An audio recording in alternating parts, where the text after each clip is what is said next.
overwhelming, They've never too had a proper tempting to board. resist. And Even so this is though about should the strategic Jews remain alliances there and be control and generating blocking tax China. income over So I don't years, want to just blame that would Israel. be You know, the Israel a side good for sure. But the short-term It's all about the bump in U.S. cash flow backslide. is so Like overwhelming Trump, oh that please, this do it with Gaza, blah, blah, cash-strapped blah, blah, blah, kingdom next week. that was You know, years ago. engaged in Now, rapid this again. centralization Oh, please and at don't the hit same Gaza, time blah, fighting blah, blah. several No, wars, the simply say, U.S. you know and what? its interests This are is a absolutely great aligned with social Israel. Well, no, let's simply expel the Jews. in that sense, I think you're right.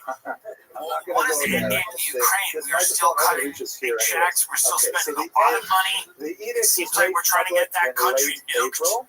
I And mean, the hopefully Jews were there'll be a told that deal they had in to leave place. Spain by Vice the end of President said he July. thought that was a very big Ironically, possibility, but the last day of it July seems was like Tisha B'Av.